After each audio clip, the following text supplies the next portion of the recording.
বিএনপির সম্ভাব্য প্রার্থীদের তালিকা প্রকাশের পর উচ্ছ্বসিত মানিকগঞ্জের নেতাকর্মীরাও। সেখান থেকে সরাসরি যুক্ত হচ্ছেন প্রতিনিধি আল আমিন মাহমুদ। আল আমিন, নেতাকর্মীদের মধ্যে কেমন প্রতিক্রিয়া দেখছেন? ধন্যবাদ রক্তিম। আসলে মানিকগঞ্জে সংসদীয় 3টি আসন রয়েছে। 3টি আসনের মধ্যে 2টি আসনে প্রার্থী ঘোষণা করা হয়েছে, অপর একটি আসন এখন স্থগিত রাখা হয়েছে। যে 2টি আসনে প্রার্থী ঘোষণা করা হয়েছে তারা দুজনই হ্যাভিওয়েট প্রার্থী, যে প্রার্থীদের আসলে কাছাকাছি প্রতিদ্বন্দ্বীও নেই। এখন উচ্ছ্বাসে উন্মাসে ভাসছে মানিকগঞ্জের মানুষ কিন্তু অনেক উৎফুল্লভাবে উচ্ছ্বাস করছেন। সেই সাথে যারা প্রার্থী হয়েছেন তারাও কিন্তু অনেক আনন্দের সহিত সাধারণ মানুষের কাছে যাওয়ার জন্য চেষ্টা করছে। কিন্তু বড় বড় যে মিছিল কিংবা জনসংযম সেটা কিন্তু এই মুহূর্তে করছেন না। তারা কিন্তু চেষ্টা করছে মানুষের দোরগোড়ায় পৌঁছানোর জন্য। তারা নেতাকর্মীকে নিয়ে সাধারণ ভোটারদের কাছে যাওয়ার জন্য চেষ্টা করেছে। আজকে যেমন মানিকগঞ্জ জেলা বিএনপির আহ্বায়ক এবং মানিকগঞ্জের যিনি 3 আসনের প্রার্থী তিনি কিন্তু সাংবাদিকের সাথে কথা বলেছেন। তিনি বলেছেন যে জনগণকে নিয়েই তিনি কাজ করবেন, জনগণের ভোটেই কিন্তু তিনি আগামী নির্বাচনে ধানের শীষে জয় হতে চান।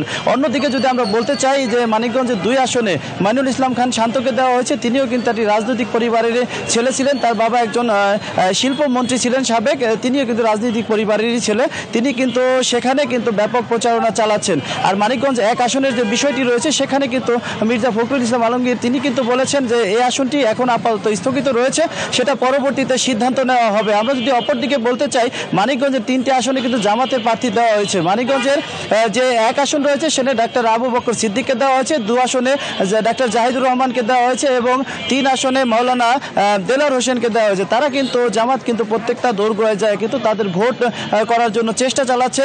আর সাধারণ মানুষের সাথে আমরা কথা বলেছি, সাধারণ মানুষ কিন্তু তারা চেষ্টা করছেন যে আসলে অনেকেই রয়েছেন কিন্তু ধানের শীষে ভোট দেওয়ার জন্য। আবার কিছু কিছু মানুষ রয়েছে বিকল্প যে দল এনসিপি, এইসব দলগুলো কিন্তু আসলে এখনো নিবন্ধন কি অবস্থায় রয়েছে এবং তাদের কিন্তু কোনো প্রার্থী ঘোষণা করা হয় নাই। গণ অধিকার পরিষদ সহ ইসলামিক ঐক্য আন্দোলন সহ অনেক দল রয়েছে যারা কিন্তু এখনো মাঠে তাদের কোনো প্রচারণা নেই। কিন্তু বিএনপিকে কেন্দ্র করে কিন্তু আসলে মানিকগঞ্জে ব্যাপক উত্তেজনা এবং উল্লাস চলছে এবং কিছু কিছু বিএনপির যারা মনোনয়ন প্রত্যাশী ছিল তারা কিন্তু সেখানে মনোনয়ন না পাওয়ার কারণে কিন্তু তারা স্থবির হয়ে পড়েছে।